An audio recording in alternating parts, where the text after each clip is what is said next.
Você pode dar um sorriso para quem está do seu lado, de sobrancelha? Vai assim para ele, assim, ó. Dá um sorriso de sobrancelha. Esse negócio de máscara não dá, né, gente? Ô, Jesus, não vejo a hora de a gente acabar com isso para ver o sorriso novamente. Você que está em casa aí ou na rede social, dê um sorriso a quem está ao seu lado também. Eu me lembrava, quando Deus me deu esse tema, o tema da mensagem hoje à tarde é o que eu vejo. Diga comigo, o que eu vejo?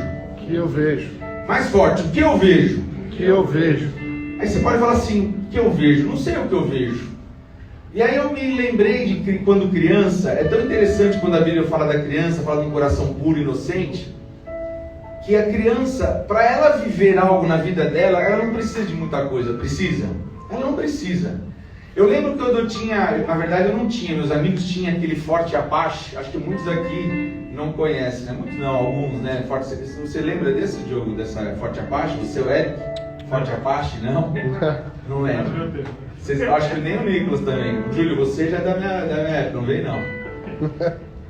Forte Apache era um brinquedinho que você montava assim, era um forte, você tinha os soldadinhos e tinha os índios que invadiam, né, o forte lá dos soldados. E a nossa imaginação era tão grande que a gente passava o dia brincando, né, e mulheres talvez com outro tipo de brincadeira, algumas... Eu não sou, hoje em dia a gente sabe que mudou muito isso, né? Porque normalmente a menina já ganha logo um fogãozinho, uma geladeira, e isso mudou hoje, né? Não pode mais trabalhar desse jeito, né? Mas normalmente é assim, a gente pega um brinquedinho, e mesmo quando não tinha brinquedo, eu lembro que eu morava na Vila Prudente, com a minha avó, e tinha um terreninho, que a gente ia lá brincar. O terreno era baldio, cheio de lixo, quando morria cachorro eles enterravam lá ou jogavam. Mas no fundo tinha alguns tijolos abandonados. E eu me lembro que eu e alguns amigos nós fizemos um carro de tijolo. Então fizemos um tijolo assim quadrado, o banquinho, colocamos o volante. E quando eu entrava naquele carro, eu me imaginava dirigindo em estrada, né, em ruas, buzinava comentando os amigos. E uma criança, ela tem uma mentalidade que ela enxerga longe. Diga comigo, enxergar longe.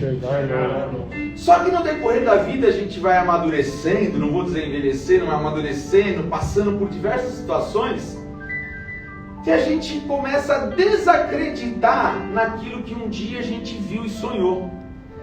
Porque eu vejo que, ainda mais sendo pai hoje de um menino de 16 que vai fazer 17 anos, e a gente analisa um pouco as fases da vida da criança, da adolescência, do jovem, etc. E eu percebo que na medida que a gente vai passando de fases, eles, quanto mais novo, eles sonham mais alto. Mas na medida que vai amadurecendo, vendo que a vida ela não é tão simples assim, os sonhos eles começam a se sumir, se esvair, né, seria a palavra. Começa a ir embora os sonhos e a pessoa começa a ver que não é tão simples assim. Quando a gente é criança e as pessoas perguntam o que você quer ser, uns falam eu quero ser bombeiro, outro eu quero ser polícia, sonha com isso, outro eu quero ser médico, mas a gente sabe que não é tão simples, né? Essas são as profissões que as crianças mais gostam e não é tão simples de você ser um médico. Por exemplo, ser um médico você tem que cursar uma faculdade de medicina que são muitos anos, são 8 anos entre universidade e uma residência. E para você entrar numa universidade pública é mais difícil ainda, porque você tem que estudar demais. E normalmente, de classe média para baixa, nós não temos como estudar até 17, 18 anos sem ter que trabalhar para ajudar os pais. Então isso vai se tornando difícil, porque se a pessoa entra numa faculdade pública, particular, um curso de medicina hoje é no mínimo 10 mil reais, de 8 a 10 mil reais, então vai se tornando difícil. E eu queria saber se alguém aqui, se vocês, quando criança tinha algum sonho. Quem pode, me ajuda a pregar nessa tarde, quem tinha sonho quando criança? Quem? Qual é o seu sonho, Rodrigo? Meu sonho? Quando era criança, o que você sonhava em ser? Pode tirar a máscara e falar, que senão eu não vou ouvir. Quando eu era criança, o meu sonho era ser piloto de avião. Ser piloto de avião. Tá vendo?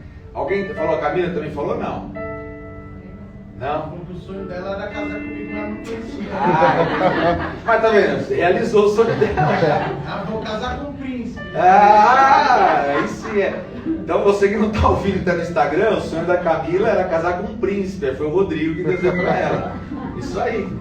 A autoestima é tudo nessa vida, né? A gente tem que estar bem. O que mais? Alguém mais sonhou com alguma coisa quando criança? Construir uma família. Oi? Construir uma família? Legal. Um sonho de construir uma família. Quem mais? Ser mãe de um menino. Legal. É que você não viu o que ele está fazendo na praia agora.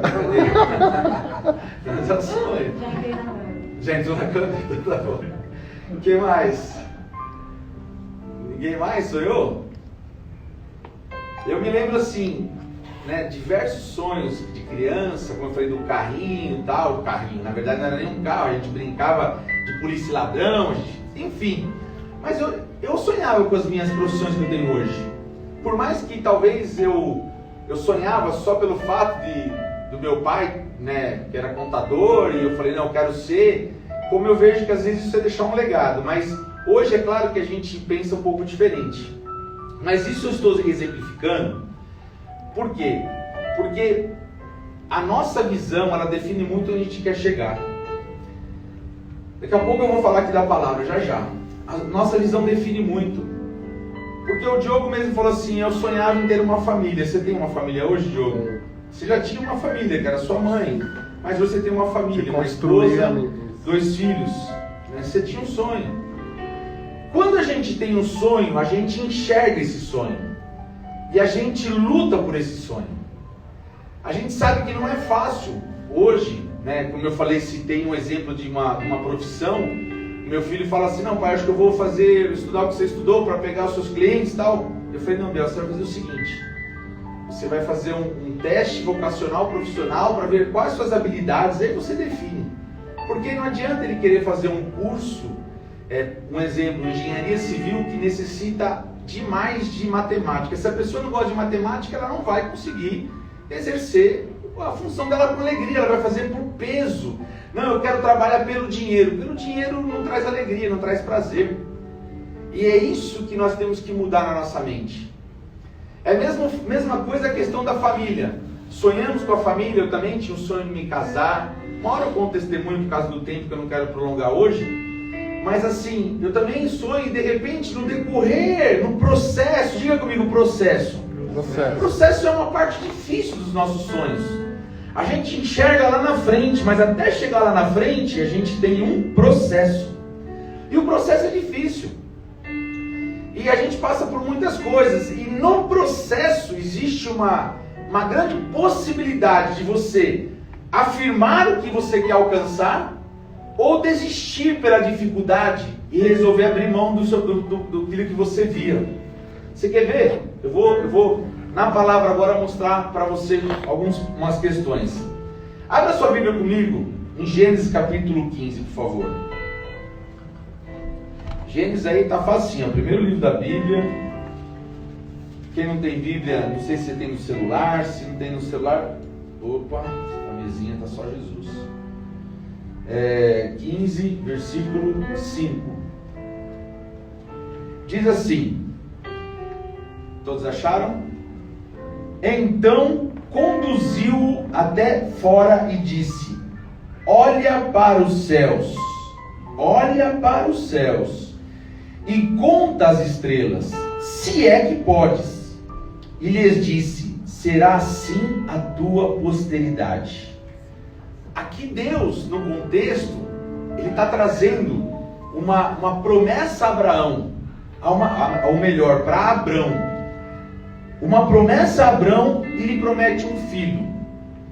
Não sei se todos conhecem a história, mas Abrão já era um homem de idade avançada, Sara também era uma mulher de idade avançada. Humanamente dizendo, eles não tinham condições nenhuma de ter filho. Mas Deus aqui, Ele libera uma palavra sobre Abrão, Ele fala assim, olha para o céu. O fato da promessa ser liberada, ela nos leva a uma condição de olhar, de acreditar. Quando nós recebemos uma palavra, ou acreditamos nessa palavra, Deus fala ao teu coração, ou através de um louvor, seja da maneira que for. Sabe, Deus falou assim para ele, olha para o céu, Abrão. Ah, pastor, mas não é Abraão? Não, aqui era Abrão ainda, Deus não tinha mudado o nome dele. Depois, até se der tempo, eu falo sobre essa diferença no hebraico de Abrão para Abraão. E aqui Deus fala, olha para o céu, conta as estrelas se você pode. Quer dizer, está falando assim, ó, se você pode ver, é o que eu tenho para você. Por isso o tema dessa mensagem, o que eu vejo. O que eu vejo? O que eu vejo para a minha vida? Simplesmente a minha vida eu vou deixá-la me levar de qualquer jeito? Vou ficar olhando para as circunstâncias, para os problemas? Se você quer uma frase, né, uma frase que uma pastora amigo meu escreveu, eu anotei e guardei, que eu achei muito interessante. Essa frase diz assim, o que você conseguir ver, baseado numa promessa do Senhor, é só o início do que Ele tem para você. Aleluia. Amém? Como é a frase? Vou repetir. O que você conseguir ver baseado numa promessa do Senhor é só o início que Ele tem para você. Quando Ele falou para Abraão olhar para o céu e contar as estrelas, se ele pudesse, Ele disse, esse é só o início que eu tenho para você, Abraão. Eu acho que naquela hora, imagina, gente, ele olhou para a realidade, para a situação física, para a idade avançada dele, totalmente fora de coerência, acho que não daria. Mas Deus liberou essa palavra. E aí, após Abraão ouvir essa mensagem, ouvir essa palavra, eu queria dizer algo para você. Muitos querem viver a promessa no tempo imediato, mas muitos de nós não estamos preparados para viver a promessa. Lembra que eu falei? A promessa liberada, eu enxergo lá na frente, mas eu tenho um processo. Esse processo é fundamental na nossa vida. É no processo que Deus nos ensina e nos prepara para viver aquilo que Ele tem para a gente lá na frente. É no processo. Por quê? Eu já dei alguns exemplos, até em reuniões de grupo de conexão que a gente faz. Inclusive eu deixo aqui meu convite, se você quiser participar de um grupo de conexão, a gente está fazendo online, né, ainda por causa da pandemia. No final a gente passa as informações, às quartas-feiras a gente se reúne, sempre compartilha um texto, um estudo da palavra. Mas vamos lá. Se hoje, por exemplo, você está lá vivendo uma situação difícil e de repente entra na sua conta, eu vou trabalhar até essa questão financeira, que é uma questão que pega bastante. Entra lá 5 milhões de reais, ou melhor, vamos por menos, 1 milhão de reais. O que você vai fazer? Eu vou pagar minhas dívidas, minhas contas. Eu não gosto de ter conta pendurada, eu vou pagar tudo e depois vai sobrar alguma coisa ainda. Depois eu vou comprar um carro novo. Que mais? E talvez eu compre uma casa. Beleza, acabou o dinheiro. E agora? Como você vai sustentar o carro novo? Como você vai... Então, você entende que até para o fato de eu receber algo, eu tenho que estar preparado. Eu tenho que saber como administrar aquilo que é colocado na minha mão. Eu tenho que saber lidar com a situação. Então, a gente precisa começar a entender isso. Aqui na vida de Abraão, quando Deus deu a promessa, ele não estava preparado para ser pai de nações ainda. Nem ele, nem Sara. Ele não estava preparado. E vou daqui a pouco explicar o porquê. Se você não... eu ler agora, mas se você estiver anotando ou assistir depois esse vídeo no Instagram, após Abraão ouvir e obedecer à voz do Senhor, no capítulo 13 veio a primeira crise dele. Ele recebeu a primeira promessa que ele iria ser pai de multidões. Ele tinha um irmão que havia morrido. O que aconteceu com o irmão dele? Morreu. O irmão tinha morrido e tinha um sobrinho. Quem sabe o nome do sobrinho dele? Um de cada vez, senão eu não entendo. Como chamava o sobrinho de Abraão? Fala comigo, Ló. Fala Ló, gente. Oxi. Ló. Chamava Ló. Ele achou que essa promessa de Deus estava baseado sobre a vida de Ló. Mas depois que ele recebeu a promessa, veio a primeira crise na vida dele. Primeiro conflito, até porque, como eu disse, Abraão acreditava que o cumprimento da promessa se daria pelo seu sobrinho. E, obviamente, seria lógica. Se ele não é pai, até na lei natural do homem, se um homem ou uma mulher falece, A lei fala que primeiro vai para os descendentes, a herança, depois para os ascendentes, depois para os colaterais. Se ele não tem, né, filho, o seu sobrinho seria o seu sucessor. Mas veio a primeira crise, porque os pastores de Abrão e Ló estavam tendo contendas, e Deus falou, e Abrão falou assim: é melhor a gente se separar. Para quem está com o objetivo de ser pai de multidões, a separação seria um sinal ou não de que aquilo não iria funcionar? Verdade ou não é? Pai de multidão, e agora o meu sobrinho vai dividir o povo, levar uma turma com ele, eu vou ficar com outra. Imagina só, vamos viver uma cena com Abrão aqui. E aí ele encosta com Ló. Deixa eu arrumar um Ló aqui. Vem cá, Eric. Já que você apontou para o outro, eu falo assim. Olha lá, Ló. Eu sou Abrão, Eric é Ló. Então aqui, nós dois. E aí de repente eu falo assim, ó, não tem porquê nós ficarmos brigando, certo? Não tem porquê. Os nossos pastores estão ali sentados, é o Júlio, o Nicolas, o Diogo, estão brigando entre eles, mas a gente não precisa brigar. Vamos fazer o seguinte: escolhe um lado, você vai, e eu vou para o outro lado. Não quero nem escolher, eu quero dar essa opção para você. Aí beleza. Aí o Ló, ele escolheu, ele viu uma campina verdejante, falou o quê? Tio, eu quero essa. Verdade ou não é? Então fala, tio, eu quero essa. Tio, eu quero essa. Isso, quero essa. E aí ele escolheu e pegou os pastores dele e foi para essa campina. Pode ir, Ló. Deus te abençoe. Sem briga, sem nada. Ló foi, campina. E eu sou Abrão. E eu sou Abrão. E o que aconteceu? Eu olhei para a outra parte e eu vi que a minha parte, era seca, era só terra, era deserto, não tinha, humanamente falando, não tinha nada que eu pudesse usufruir daquilo lá. Abrão, ele poderia naquele momento ter feito o quê? Olhado para Deus e falar: Deus, o Senhor falou que se eu conseguisse olhar para o céu e contasse as estrelas, era o que o Senhor tinha para mim. Aí o Senhor pega meu sobrinho, o Senhor permite que nossos pastores brigam e meu sobrinho vai embora. E pior, a promessa é sobre minha vida, não é nem sobre a vida de Ló. Ele escolheu o melhor, eu fiquei com o pior. Abrão tinha todas as possibilidades de desistir do projeto de Deus na vida dele naquele dia, sim ou não? Sim. Ou estou falando alguma coisa errada? Ele é um homem, é ser humano, ele podia falar: vou desistir, não quero mais não, esse negócio não dá certo. E aí, mas assim foi. Mas lembra que eu disse? A lógica seria que Ló fosse o sucessor de Abrão. Mas eu quero que você repita uma coisa para a pessoa que está ao seu lado, se você quiser. Eu sei que tem gente que não gosta de fazer isso, mas não quer repetir? Repete só comigo, assim, diz assim, ó: o Senhor não trabalha com a lógica do homem. Verdade ou não? Deus não trabalha com a nossa lógica. Ele não faz como a gente acha que tem que ser. A gente acha que 2 mais 2 é 4, e de fato na matemática é 4. Mas para Deus a matemática é diferente. Talvez você está contando com 2 mais 2, de repente você não sabe de onde, não virou 2, o 2 mais 2 virou 6. Você fala: pastor, mas matemática é exata. Eu concordo plenamente, mas Deus é diferente. Ele faz as coisas loucas para confundir as sábias.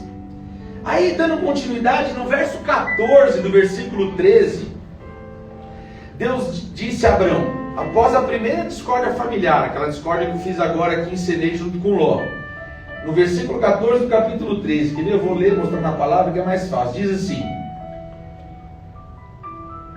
ouvindo Abrão que seu sobrinho estava preso, fez sair 318,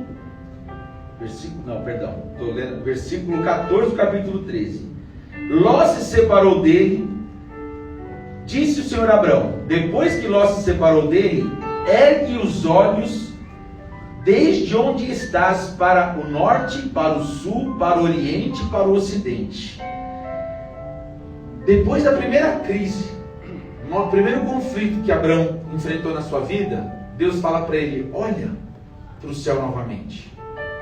E você olha não só para o céu, mas olha para onde a sua visão alcançar. Desde onde estás, para o norte, para o sul, para o Oriente e para o Ocidente. Talvez um dos momentos mais difíceis em erguer os olhos e acreditar é no meio da crise. Talvez de nós aqui, ou talvez alguém que nos assista, está passando por uma crise e de repente Deus fala, ergue os olhos. Mas é o momento mais difícil, porque a realidade é aquilo que nós estamos vivendo. Sabe, a crise emocional, a crise financeira, a crise espiritual, a crise familiar, ela é uma verdade. E nós não podemos fingir que não existe. Mas da mesma forma que eu posso dizer para vocês nessa tarde, e para mim também, que a crise ela é uma verdade na nossa vida, eu posso dizer que o nosso Deus, Ele está acima de qualquer crise. Ele é aquele que escreve a nossa história, Ele é aquele que muda o contexto, Ele é aquele que traz à existência aquilo que não existe quando Ele tem um propósito para as nossas vidas. Verdade ou não? Sabe, aí, momento mais difícil, talvez você esteja na crise hoje. Talvez você tenha já anos de caminhada cristã. Talvez você conheça a Bíblia muito mais do que eu. Mas você nunca permitiu que o Espírito Santo falasse além dos teus conhecimentos, além da tua maneira de enxergar a vida. Porque na verdade nós não falamos sobre uma utopia aqui.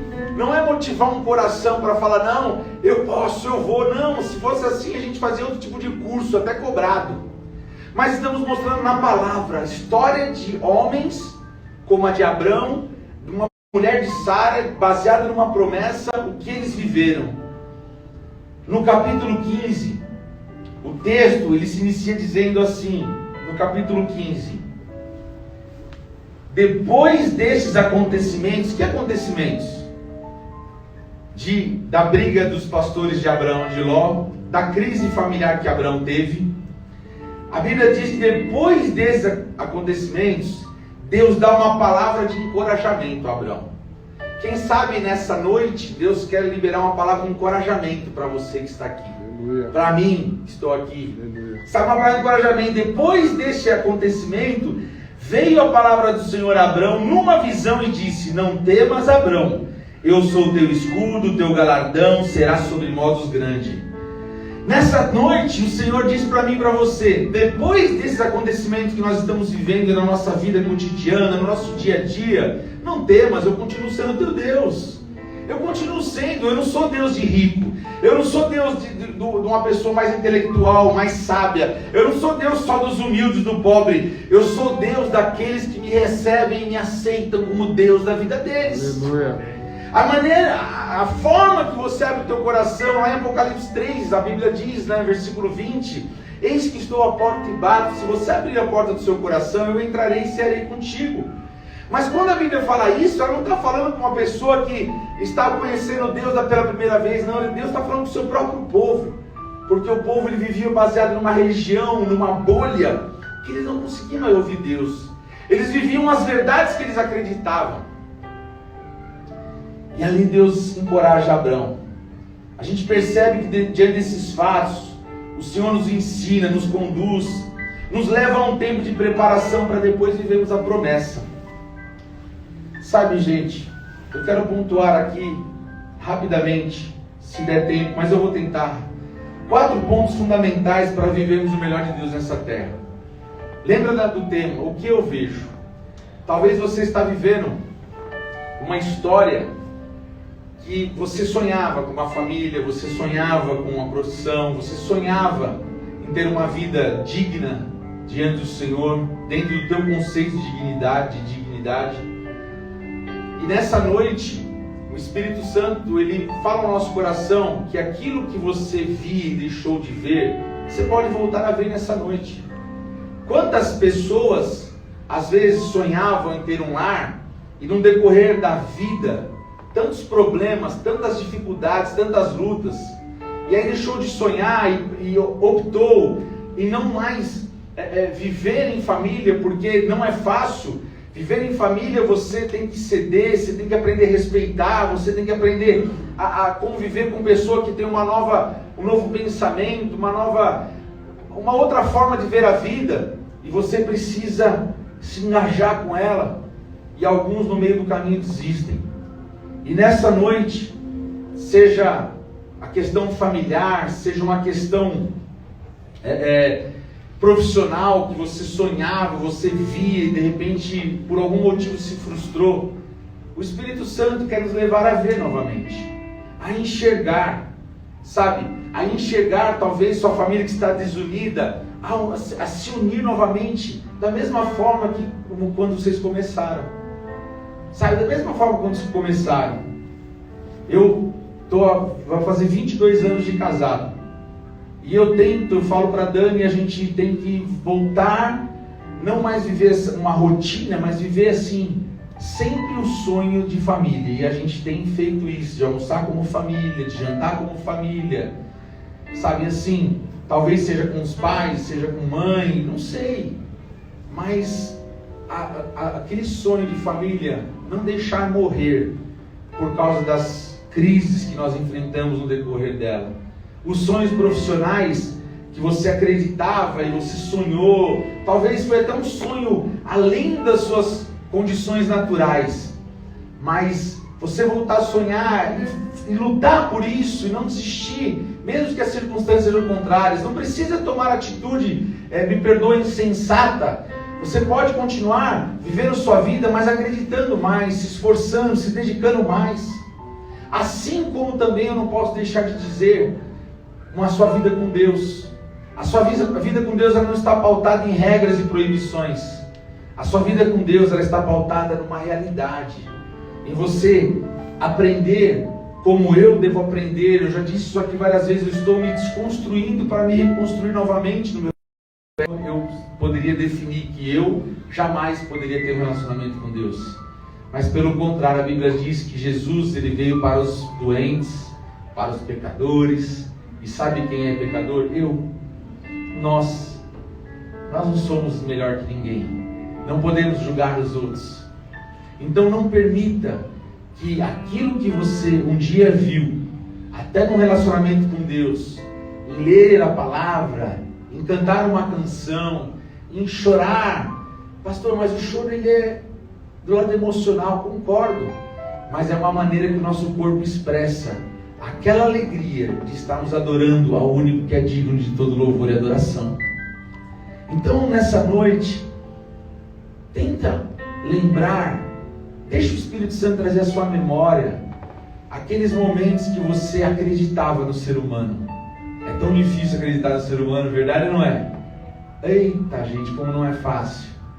É tão difícil quando você sofre tantas decepções na sua vida, tantas frustrações, e você fala, não dá para acreditar mais no ser humano. Dá sim, dá sim. Tudo parte da maneira que você vê. Ah, mas tem gente que não muda. Quem muda é ele com Deus. A gente precisa ver a humanidade nas pessoas ainda. Estão me fazendo entender? Amém? Vocês estão aqui comigo ainda? Amém. Se alguém está dormindo, levanta a mão. Ninguém?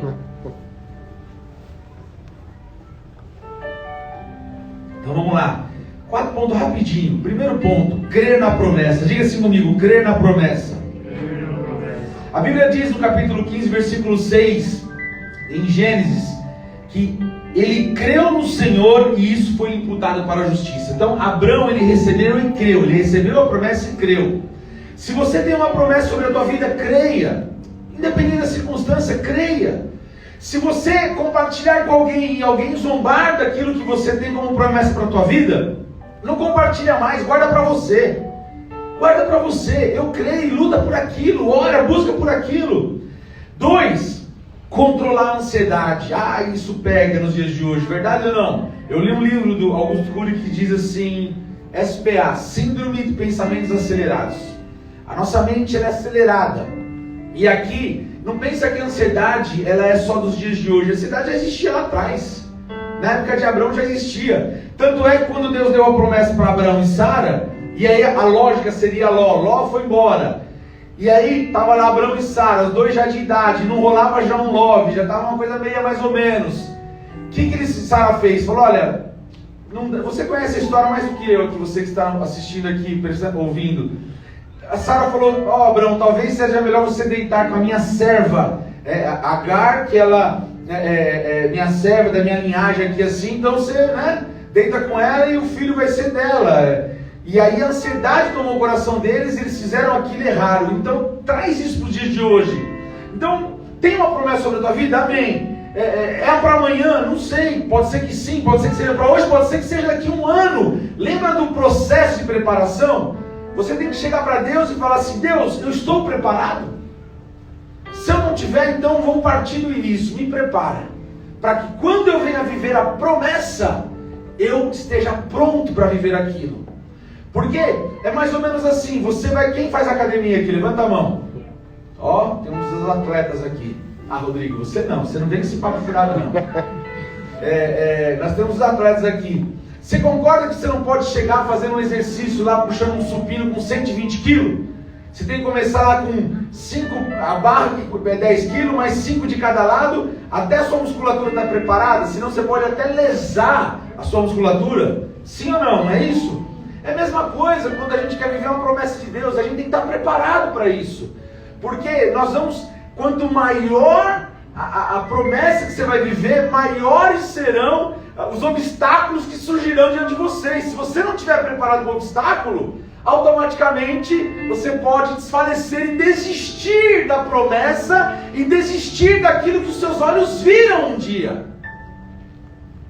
Alô? Amém? Então, controlar a ansiedade. Terceiro, o processo nos remete à mudança. Diga comigo, o processo nos remete à mudança. Eric, você e a Letícia que conduziram o grupo de conexão quarta-feira, qual foi o que estudamos na quarta-feira? Mudança. Nem todo mundo gosta de mudança. Às vezes as pessoas, elas não gostam de mudar. Pensa que é fácil, se eu vou falar para você de mim agora, para não falar dos outros. Eu tenho uma cultura religiosa de quando eu me converti aos meus 11 anos de idade, hoje eu tenho 47. E eu vim há 36 anos vivendo uma situação e de repente Deus fala para mim, não é isso, você não entendeu até hoje. E eu tenho que me desconstruir para me reconstruir, para eu enxergar o que é o verdadeiro amor de Deus. O que é amar as pessoas, o que é você saber que você está sujeito a falhas, mas quando você depende do Espírito Santo, você luta para não pecar, não simplesmente para não ferir pessoas, mas porque Jesus morreu pelos nossos pecados. Então, você começa a entender que nós fazemos parte de uma linhagem de pessoas que têm falhas. E eu falei isso no domingo passado, até inclusive. Então o processo nos remete à mudança, e prova disso, na vida de Abraão, lá no capítulo 17, Deus mudou o nome de Abraão para... Um de cada vez? Para Abraão.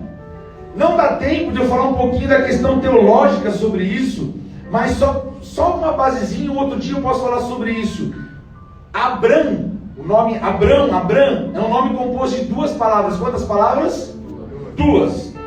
Ave e Ram, que significa o pai louvado. Abrão, o significado dele era uma pessoa prepotente, arrogante.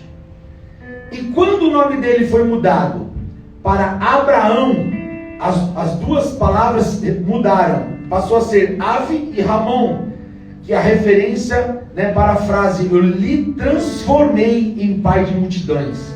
A mudança foi de apenas uma letra, em hebraica.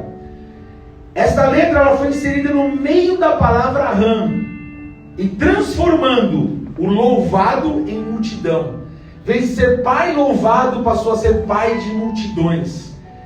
No processo da história de Abrão, ele passou por crises familiares, ele passou por crises pessoais, mas ele, de fato, no momento que ele estava pronto, Deus lhe concedeu a promessa. No momento certo, eu creio que cada um que tem uma promessa de Deus aqui vai viver essa promessa. Não dá para falar mais sobre isso, nem sobre o significado de Sara. E para terminar, o quarto item é o cumprimento da promessa. Lá no capítulo 21, versículo 1 de Gênesis, diz que o Senhor cumpriu a promessa. Diz assim: visitou o Senhor a Sara, como lhe dissera, e o Senhor cumpriu o que lhe havia prometido. Diga assim: quando Deus promete. Deus promete. Com mais convicção, diga: como quando Deus promete. Quando Deus promete. Ele é fiel. Ele é fiel. E justo para cumprir sua promessa. Cumprir sua promessa. Até o dia de Jesus Cristo. Até o dia de Jesus Cristo. Você crê nisso? Amém. Sim ou não? Amém. Você pode aplaudir o Senhor por isso? A Ele toda a honra e toda a glória. A Ele.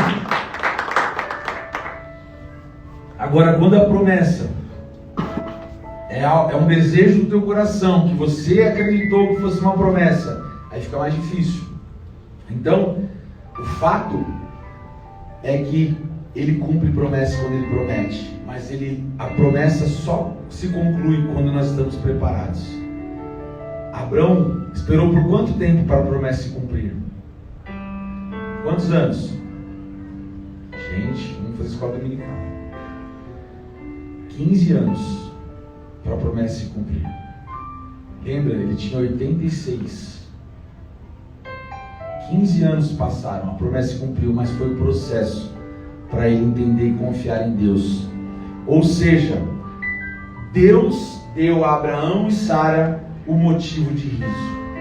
O que Deus quer transformar nossas vidas não é te fazer um homem rico, uma mulher rica, não é simplesmente abrir as portas profissionais para você ser uma pessoa bem-sucedida. Não é isso que vai trazer alegria na tua vida. Mas o que Deus quer é que a gente viva uma alegria interior, que a gente celebre a vida. Que a gente celebre a vida. Não precisa do microfone, não, você. Que a gente celebre a vida. Sabe, que a gente realmente viva tudo que Deus tem para que a gente viva a cada família aqui representada. E em nome de Jesus, se precisar haver mudanças, transformações para que essa promessa se cumpra, eu peço em nome de Jesus a cada um de vocês, não ouça somente aquilo que eu digo, mas deixa o Espírito Santo falar com você. Deixa o Espírito Santo falar ao teu coração, para que você viva isso, porque a promessa, ela vai se cumprir nas nossas vidas.